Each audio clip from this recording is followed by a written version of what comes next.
When my mother raised her champagne glass in front of the entire family and announced that my younger sister had bought her dream house, everyone clapped. Then she turned to me with a pitying smile and asked, "When are you finally going to grow up and settle down?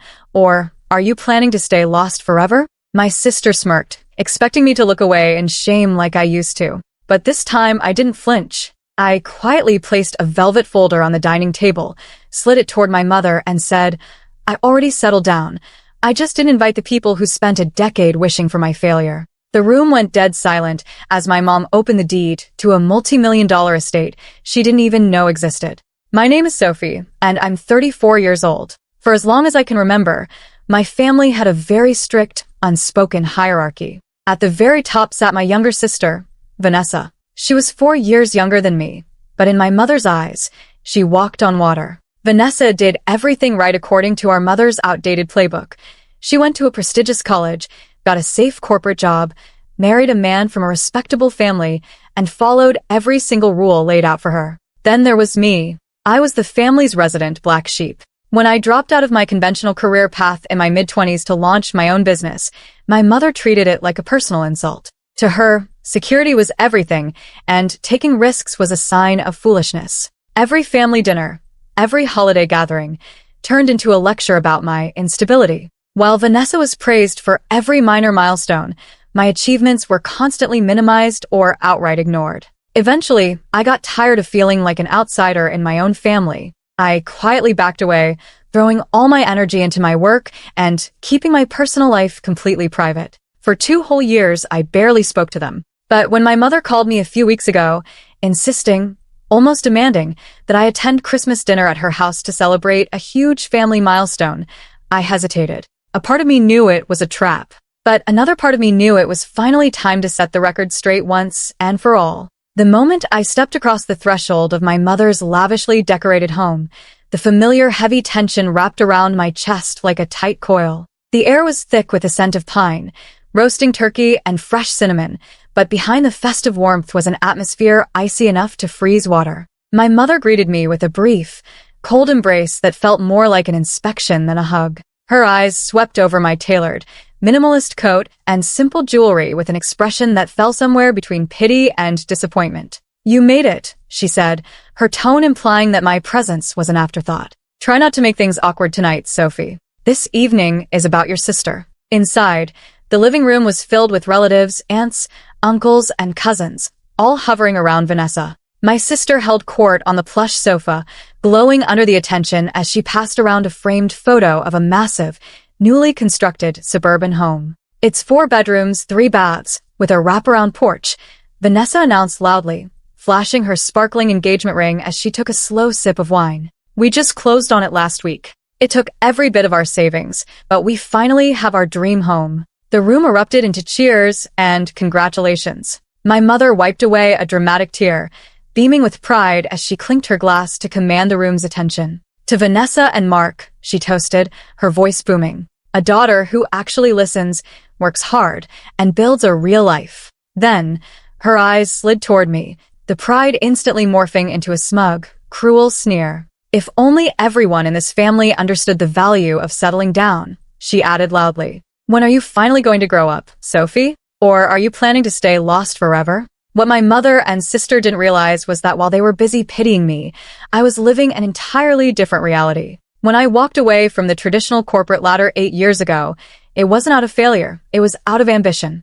I started small, working 16-hour days from a cramped apartment, building a digital marketing and consultancy firm from the ground up. Every time my family made subtle digs about my little hobby, I used their doubt as fuel. While Vanessa spent her income on designer bags and flashy vacations to maintain an image of success, I quietly reinvested every single dollar back into my business. Within 5 years, my firm was generating multi-million-dollar revenues. I diversified into commercial real estate, buying up properties in emerging coastal developments and securing my financial freedom long before my 30s even fully kicked in. I never bragged about it. I didn't post my success on social media, nor did I seek my mother's approval. I realized early on that if I told them about my wealth, they would either diminish it or expect a handout. So I let them believe whatever lie made them feel superior. For 2 years, I tolerated their condescension during brief holiday phone calls. But sitting at that Christmas table, watching my sister smirk and my mother try to publicly humiliate me in front of our entire extended family. A cold clarity washed over me. I was done being the silent villain in their fake fairy tale. I had spent years building an empire in the dark, and it was finally time to turn on the lights. The entire dining room went quiet, waiting for me to lower my head, murmur a half-hearted apology, or quietly slip out to the bathroom like I used to. Vanessa tilted her head, a self-satisfied smile playing on her lips, while my mother held her glass high, satisfied that she had successfully put me in my place. I didn't flinch. I didn't get angry. Instead, I slowly set my fork down, picked up my napkin, and dabbed my lips. The calm expression on my face seemed to unnerve my mother far more than a sharp reaction ever could have. "Settling down is a matter of perspective, Mom," I said, my voice steady and clear enough to echo off the walls. "Vanessa bought a home, and that's wonderful for her. But you shouldn't assume that because I don't broadcast my life, I haven't built one." Reaching into my structured leather handbag, I pulled out a crisp, dark velvet folder. I slid it across the white tablecloth, right past Vanessa's plate, until it rested directly in front of my mother. "What is this?" my mother asked, her brows furrowing as her confident demeanor wavered for the first time all evening. "That's the deed to my primary residence, an oceanfront estate in Carmel, paid off in full 3 years ago," I said calmly. "And behind it, you'll find the portfolio for my investment firm." My sister leaned over, her face turning pale as she read the top document. But the real blow landed when she reached the final page. "Oh, and Vanessa?" I added, locking eyes with my sister. "Your fiancé's firm just closed on the commercial development project downtown last month. You might want to check the managing partner list, because my agency owns 60% of that firm." The silence in the room wasn't just quiet, it was suffocating. My mother sat frozen, her eyes darting back and forth between the official gold seal on the deed and the financial statements spread out across the table. The smug,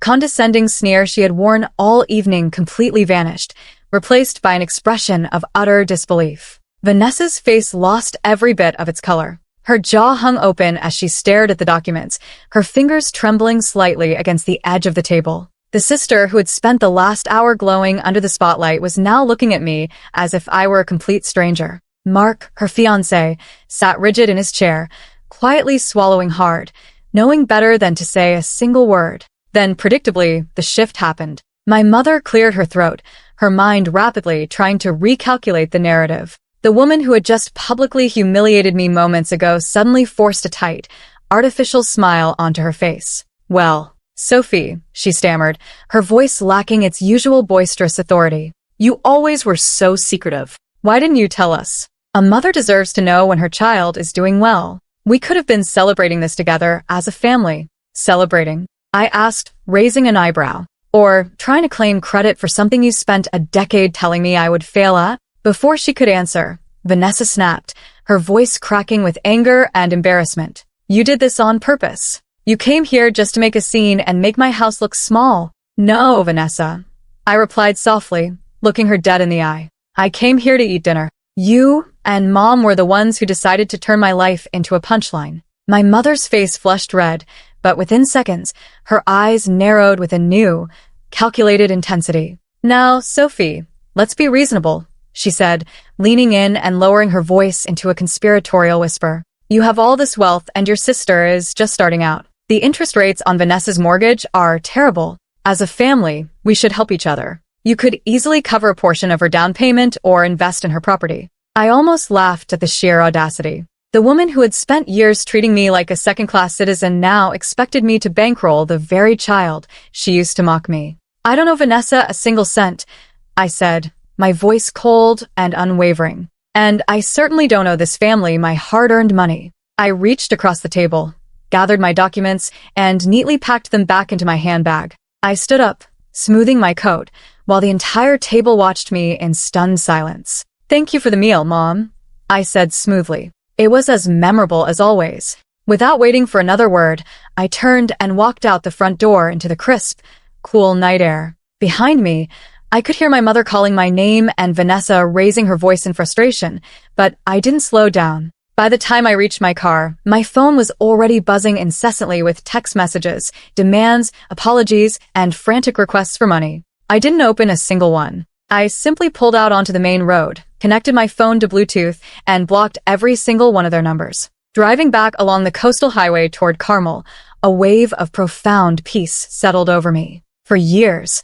I had carried the heavy burden of wanting my mother's approval, constantly feeling like I had to prove my worth to a family that was committed to seeing me fail. But standing my ground that night didn't just expose their hypocrisy.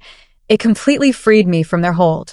Today, I live in my quiet oceanfront sanctuary, surrounded by true friends, a thriving business, and a life built on my own terms. Cutting off my toxic family was the hardest decision I ever made, but it was also the most important. I realized that real peace isn't about convincing people of your value. It's about building a life so full that their opinion no longer matters. Looking back, I don't regret walking away. In fact, it was the best thing that ever happened to me. Now, I want to ask you, if you were in my shoes that night, what would you have done? Would you have pulled out the documents to shatter their illusion? Or would you have just walked away in complete silence without explaining a thing? Thank you so much for watching until the end.